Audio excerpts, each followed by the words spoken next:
Hey everyone, welcome back to our new session. अभी हम लोग देख रहे हैं डीबीएमएस डाटाबेस मैनेजमेंट सिस्टम, और इसमें अब हम लोग स्टार्ट करने जा रहे हैं अपना नया यूनिट, जो कि है unit number 5, transaction and concurrency control. इस ट्रांजैक्शन एंड कंकरेंसी कंट्रोल में हम लोग देखेंगे कि किस तरह से आप जब ट्रांजैक्शन करते होंगे। सपोज करिएगा इस यूनिट को जो है ना, मेनली हम लोग डिज़ाइन किए हैं इस तरीक़ा से कि आप लोग जो समझते होंगे कि जैसे मान लेते हैं ट्रांजैक्शन का मतलब सिंपल सा क्या होता है।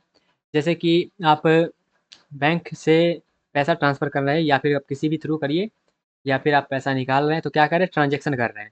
तो ट्रांजैक्शन के दौरान जो भी तरीका का गड़बड़ी हो सकता है, जैसे कि ट्रांजैक्शन कर रहे हैं, कभी-कभी देखते होंगे सर्वर फेल हो गया है, या फिर पैसा भेज दिए और वहाँ पे आपके अकाउंट से कटा ही नहीं, इस तरीक़ा से, या फिर आप पैसा भेज दिए या फिर वहाँ पे पहुँचा ही नहीं, इस तरीक़ा का आप देखे होंगे समस्या। तो ये सारा टाइप का जो समस्या होता है, इस यूनिट में हम लोग समझने का ट्राई करेंगे कि वो क्यों होता है, ठीक है? कहीं न कहीं हमारे पास ट्रांजैक्शन में जो है डाटाबेस का कनेक्शन होता ही है, क्योंकि बैंक हमेशा जो है यूज़ करता है डाटाबेस का। आप जो भी ट्रांजैक्शन करते होंगे, आप पासबुक अभी देखते होंगे, तो पासबुक में क्या रहता है, सब वहाँ जो इन्फॉर्मेशन लिखा रहता है। कब आप पैसा डाले हैं, कब पैसा निकाले हैं, किसको भेजे हैं, सारा इन्फॉर्मेशन रहता है। तो वो सभी जो आप देख रहे हैं पासबुक, तो वो तो आपका प्रिंटेबल फॉर्मेट में है। लेकिन बैंक सर्वर में वो कैसे स्टोर होता है, तो बैंक सर्वर में वो स्टोर होता है हमारे पास डाटाबेस में। ठीक है? तो चलिए ये सारी चीज़ को, ये सारी कहानी को हम लोग समझेंगे इस यूनिट में। तो चलिए स्टार्ट करते हैं अपना unit number 5, transaction and concurrency control. तो सबसे पहले ये समझते हैं ट्रांजैक्शन का मतलब होता क्या है? ट्रांजैक्शन का मतलब होता क्या है? चलिए समझते हैं इसको। थोड़ा-सा अगर नीचू कर दें, और ये किधर भाग गया? भागना नहीं भाई, इधर आ जा तू। ट्रांजैक्शन। तो ट्रांजैक्शन का मतलब क्या होता है? A transaction is a sequence of database operations performed as a single logical unit. Transaction क्या है मेरे पास? सीक्वेंस ऑफ डाटाबेस ऑपरेशन है, जिसमें बहुत सारा ऑपरेशन एक साथ परफॉर्म होते रहता है। ट्रांजैक्शन में हमारा क्या रहता है? इंसर्ट रहता है, अपडेट रहता है, डिलीट रहता है, सिलेक्ट रहता है, ये सारी चीज़ रहता है। एक एग्जांपल लेते हैं। सपोज़ करिए एक बैंक से ट्रांसफ़र हो रहा है ₹1000 फ्रॉम अकाउंट ए से अकाउंट बी। अकाउंट ए से अकाउंट बी में ₹1000 ट्रांसफ़र हो रहा है।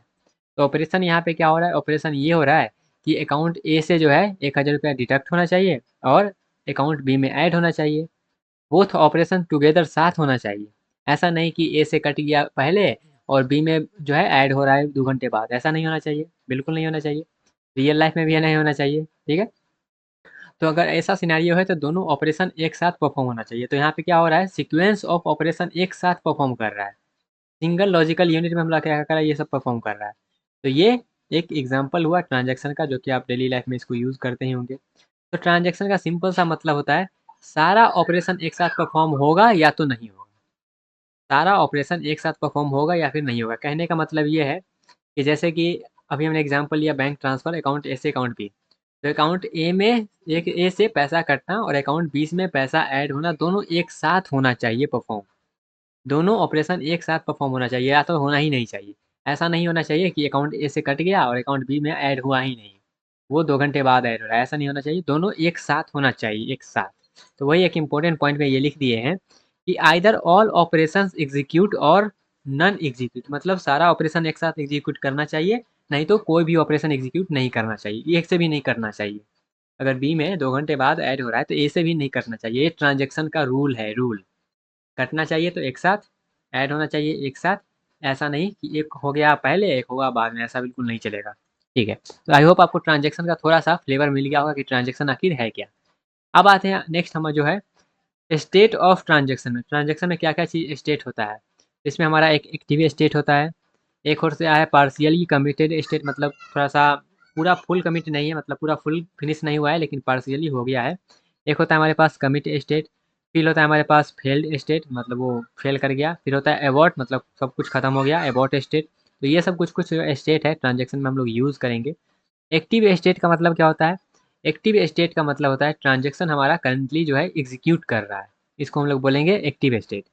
पार्शियली कमिटेड स्टेट का मतलब होता है last statement execute but change not permanently save. Last वाला जो स्टेटमेंट था वो एग्ज़ीक्यूट हो गया, लेकिन परमानेंटली अभी सेव नहीं हुआ है। उसको हम लोग बोलेंगे पार्शियली कमिटेड स्टेट। अगला हमारे पास होता है कमिट स्टेट। तो ये क्या करता है? परमानेंटली हमारा सेव कर देता है। उसके बाद होता है फेल्ड स्टेट। तो ये क्या चीज़ होता है? ये हमारा कहता है कि ट्रांज़ैक्शन जो है can not continue due to error. कोई एरर आ गया है, हमारा ट्रांज़ैक्शन कंटिन्यू कर नहीं कर सकता, इसलिए इसको बोलते हैं फेल स्टेट। उसके बाद हमारे पास होता है अबॉर्ट स्टेट। तो ये क्या करता है, ट्रांजेक्शन को कम्प्लीटली रोल बैक कर देता है। मतलब जो भी हम किए हैं उसको हटा दो, पिछले वाला जो था उस सबको ले आओ, उसको हम लोग बोलते हैं रोल बैक करना। तो ये कुछ कुछ स्टेट है ट्रांजेक्शन का, आई होप आपको समझ में आया होगा। इस सब को हम लोग पूरा यूनिट में यूज़ करते रहेंगे। नेक्स्ट हमारे पास ट्रांजेक्शन में सबसे ज़्यादा जो इंपॉर्टेंट है, इसको हम स्टार मार्क करेंगे। ये हमारे पास स्टार टॉपिक है, क्या, एसिड प्रॉपर्टी। इस ट्रांजेक्शन में एसिड प्रॉपर्टी बहुत ज़्यादा इंपॉर्टेंट है, क्योंकि इससे क्वेश्चंस वगैरह जो है वो पूछे जाते हैं। ठीक है, तो चलिए देखते हैं ये एसिड प्रॉपर्टी आखिर है क्या। तो एसिड प्रॉपर्टी जो है हमारा इंश्योर करता है रिलायबल ट्रांजेक्शन प्रोसेसिंग। मतलब हमारा ट्रांजेक्शन का जो प्रोसेसिंग है वो रिलायबल हो। ये चीज़ को गारंटी कौन करता है, ये चीज़ को गारंटी करता है एसिड प्रॉपर्टी। एसिड प्रॉपर्टी का मतलब होता है A for atomicity, C for consistency, I for isolation and D for durability. अब ये चारों क्या है, ये चारों क्या है, ACID, atomicity, consistency, isolation, durability. इसको समझते हैं ये आखिर है क्या। एसिड प्रॉपर्टी क्यों है ये समझ में आया। एसिड प्रॉपर्टी से हमारा जो है ट्रांजेक्शन वो रिलायबल बनता है। एटोमिसिटी का मतलब क्या होता है, सब चलेगा या फिर कोई नहीं चलेगा। मतलब पूरा स्टेटमेंट जो है, पूरा ऑपरेशन एक साथ एग्जीक्यूट करेगा, नहीं तो अगर कोई एक फेल भी हो रहा है तो कोई फेल, सब फेल हो जाएगा। इसका कहना का मतलब होता है कि ऑल और नथिंग, मतलब सब होगा या तो कोई नहीं होगा। ठीक है, आइदर इंटायर ट्रांजेक्शन एग्जीक्यूट और none of the transaction will be execute.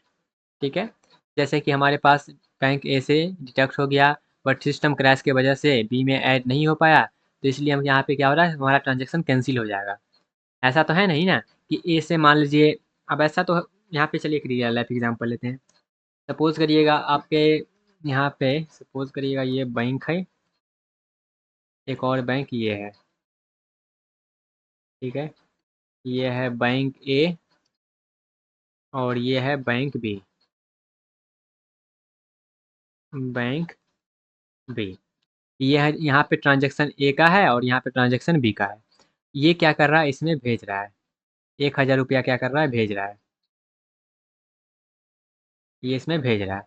जब इसमें ये भेज रहा है तो यहाँ पे मान लेते हैं, यहाँ से डिडक्ट हो गया, यहाँ से कट गया, यहाँ से जो है ये कट गया, लेकिन यहाँ पे ऐड नहीं हुआ। मतलब यहाँ पे जब ऐड होना था तो उस बैंक का सर्वर ही जो है वो क्रैश हो चुका है। ये जो सिस्टम है ये इसका, ये जो है ये क्रैश हो चुका है, क्रैश्ड बिफोर एडिंग रुपया 1000। 1000 ऐड करने से पहले ही ये क्रैश हो चुका है, लेकिन यहाँ से डिडक्ट हो चुका है, ये कट चुका है। मनी डिडक्ट, यहाँ से ए से डिडक्ट हो चुका है और बी में जो है वो ऐड होने से पहले ही क्रैश हो गया। तो यहाँ पे क्या होगा, तो यहाँ पे ए से भी नहीं कटना चाहिए। ए से भी ये ट्रांजेक्शन क्या होता है, वो कैंसिल हो जाता है। आप देखे होंगे रियल लाइफ में कि अगर यहाँ से कट गया और वहाँ पे नहीं पहुँच पाया है तो वो क्या होता है, वापस आपके अकाउंट में पैसे आ जाते हैं, वापस आपके पैसे आ जाते हैं। तो ये हमारा एटोमिसिटी का प्रॉपर्टी कहता है कि चलेगा तो सब चलेगा, नहीं तो कोई नहीं चलेगा। ठीक है, आई होप आपको ये क्लियर हुआ होगा। नेक्स्ट हमारे पास है कंसिस्टेंसी। कंसिस्टेंसी का मतलब ये है कि डाटाबेस में जो हमारे पास ट्रांजेक्शन का टोटल वैल्यू है वो सेम होना चाहिए। कंसिस्टेंसी इंश्योर करता है कि database remain valid before and after transaction. मतलब ट्रांजेक्शन से पहले और ट्रांजेक्शन के बाद जो वैल्यू होना चाहिए वो वैल्यू होना ही चाहिए। जैसे कि ए में मान लेते हैं ए 5000 रुपया पहले से था, बी में 3000 रुपया पहले से था, तो टोटल कितना हो गया, टोटल 8000 रुपया हो गया यहाँ पे। ठीक है, ध्यान दीजिएगा, बी में 3000 था, ए में 5000 था, तो टोटल अभी क्या है, 8000 है। उसके बाद मान लेते हैं ट्रांजेक्शन हो गया, ए से बी हमने क्या किया, 1000 रुपया भेज दिया। तो यहाँ पे क्या होगा, ए में हमारा जो है वो 1000 घट के क्या हो जाएगा, 4000 बच जाएगा। बी में 1000 जुट के क्या हो जाएगा, 4 हो जाएगा। तो यहाँ पर भी टोटल क्या है, यहाँ पर भी टोटल हमारा जो है 8000 ही पूरेगा। तो इसको हम लोग क्या बोलते हैं, इसको हम लोग बोलते हैं कंसिस्टेंसी। मतलब पहले जो था बाद में जो था वो दोनों सेम होना चाहिए। अगर ऐसा नहीं हो रहा है तो वो जो है कंसिस्टेंट नहीं रह जाएगा, वो एसिड प्रॉपर्टी को फॉलो नहीं करेगा। ठीक है, तो इसको हम लोग बोलते हैं कंसिस्टेंसी। नेक्स्ट हमारे पास है आइसोलेशन। तो आइसोलेशन का मतलब क्या होता है, isolation ensure concurrent transaction do not interfere with each other. Isolation मतलब वो क्या हो गया, सेपरेट हो गया, ऐसे समझिए। इसका सिंपल सा मतलब है कि एग्जांपल लेते हैं बैंक का ही। बैंक में मान लेते हैं आपके पास एटीएम भी है, चेक भी है, आप जाके वहाँ पे पैसा भी निकाल रहे हैं, कैश जो है बैंक में जाके सब एक साथ ऑपरेशन हो, आप यूपीआई भी कर रहे हैं, तो आप सब कुछ जो कर रहे हैं, वो एक दूसरे को अफेक्ट नहीं करना चाहिए। अगर आप मान लें यूपीआई करके किसी को पेमेंट कर रहे हैं और कोई उसी समय में एटीएम से जाके पैसा निकाल रहा है, तो दोनों जो है आपस में इंटरफेयर नहीं होना चाहिए। उधर भी निकलना चाहिए, इधर भी होना चाहिए। इसको हम लोग बोलते हैं आइसोलेशन। ऐसा नहीं है कि कहेगा वहाँ पे एटीएम से निकल रहा है तो यहाँ पे हम यूपीआई नहीं होंगे, ऐसा तो नहीं कहता है। वहाँ भी निकलता है, यहाँ पर भी निकलता है। इसको हम लोग बोलते हैं आइसोलेशन। मतलब multiple transaction should behave as execute one by one. वो क्या होगा, हमारा एग्जीक्यूट करना चाहिए वन बाय वन। इसका मतलब ये होता है, जैसे कि two ATM withdrawal occurring simultaneously to not create wrong balance, ऐसा नहीं होना चाहिए। कट गया तो हमारे पास क्या होगा, वहाँ पे जो है वो निकलना चाहिए। एक और यहाँ पे रियल लाइफ एग्जांपल लेते हैं, एटीएम का ही लेते हैं। जैसे सपोज करिएगा आप यूपीआई कर रहे हैं, आपके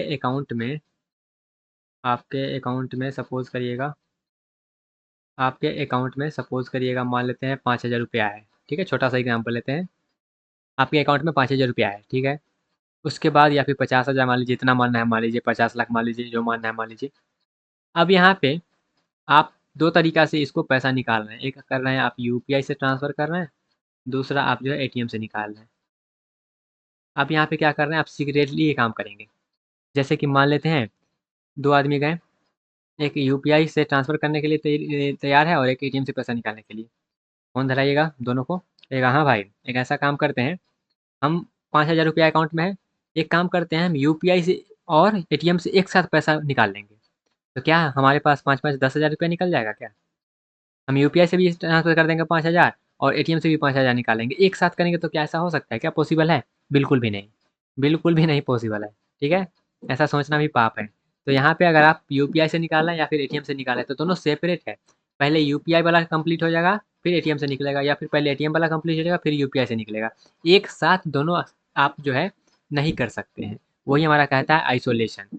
वही हमारा कहता है आइसोलेशन। आई होप आपको ये क्लियर हुआ होगा। आइसोलेशन का मतलब क्लियर हुआ? क्लियर हुआ आइसोलेशन का मतलब? यहाँ पे हमने एग्जांपल लेके समझ लिया। फिर होता है हमारे पास ड्यूरेबिलिटी। तो ड्यूरेबिलिटी का मतलब सिंपल सा मतलब होता है once transaction commit changes remain permanent.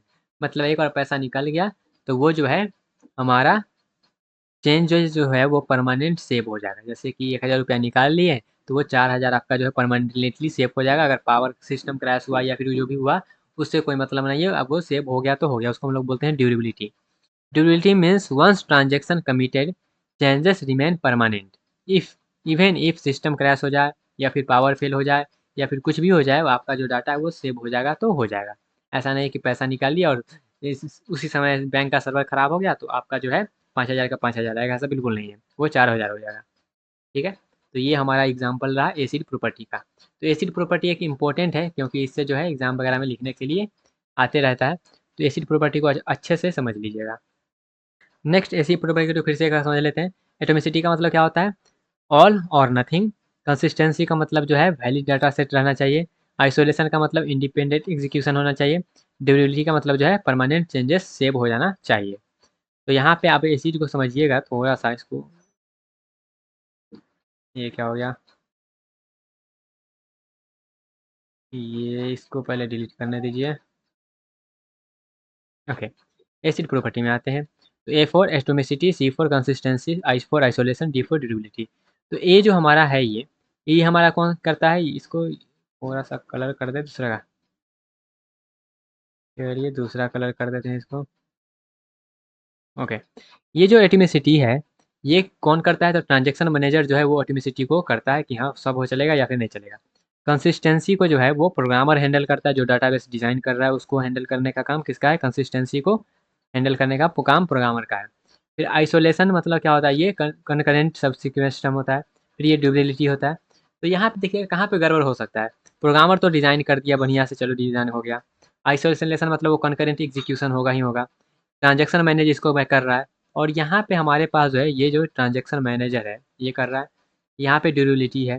तो ये दोनों जो हमारा होता है ना रिकवरी सिस्टम, या अगर ये दोनों फेल हो जाता है तो हमारा रिकवरी सिस्टम चलना चाहिए, क्योंकि प्रोग्रामर तो वो अपना कर दिया, वो काम होगा ही होगा। ये इंडिपेंडेंट एग्जीक्यूशन होगा ही होगा। गड़बड़ कहाँ हो सकता है? ये ड्यूरेबिलिटी मतलब वहाँ पे चेंजेस ना हो या फिर कोई एक चल के, तो ये दोनों पर साथ गड़बड़ हो सकता है। तो ये दोनों साथ अगर गड़बड़ होगा तो वहाँ पे हमारा जो होता है रिकवरी सब सिस्टम ये रहता है कि वहाँ पे कुछ गड़बड़ होगा तो फिर से रिकवरी का सिस्टम बनाया हुआ है। ठीक है, तो ये रहा एसिड प्रॉपर्टी का थोड़ा सा इंट्रोडक्शन। आई होप आपको ये क्लियर हुआ होगा। नेक्स्ट आते हैं हम लोग ट्रांजेक्शन कंट्रोल कमांड पे। कुछ कुछ कमांड इसको हम लोग एसक्यूएल में भी पढ़ेंगे थे, फिर से यहाँ पे रिपीट कर देते हैं कि ट्रांजेक्शन कंट्रोल जो कमांड है, जैसे कि कमिट कमिट हो गया, रोल बैक हो गया, सेव पॉइंट हो गया। तो कमिट का मतलब जो हमारा परमानेंटली सेव हो जाएगा। ठीक है, इस तरीके से इसको हम लोग लिखते हैं। जैसे कि अपडेट कर रहे हैं अकाउंट को और सेट बैलेंस कर रहे हैं, बैलेंस में हम 1000 घटा रहे हैं और वेयर हम लोग अकाउंट का नंबर ये दे रहे हैं और ये हमारा कर रहा है कमिट। कमिट मतलब सिंपल सा हमारा जो जो हमारे पास चेंजेस है वो परमानेंटली सेव हो जाएगा। नेक्स्ट हमारे पास होता है रोल बैक। रोल में मतलब क्या होता है, अंडू हो जाता है, हमारे जो भी ट्रांजेक्शन किए हैं वो सब जो है चेंजेस कैंसिल हो जाता है। ऐसा समझिए कैंसिल हो गया, वो फिर से पीछे चला गया, उसको हम लोग बोलते हैं रोल बैक। इस तरीके से हम लोग लिखते हैं कि ये जो हुआ है काम इसको रोल बैक कर दो। फिर हमारे पास होता है सेव पॉइंट। तो सेव पॉइंट क्या करता है, intermediate check point inside transaction वो क्रिएट कर देता है। यहाँ पे हमको बार बार बताते रहता है कि हाँ यहाँ से रोल बैक हो जाओ, यहाँ से रोल बैक हो जाओ, वो उस पॉइंट से पहले रोल बैक कर देगा।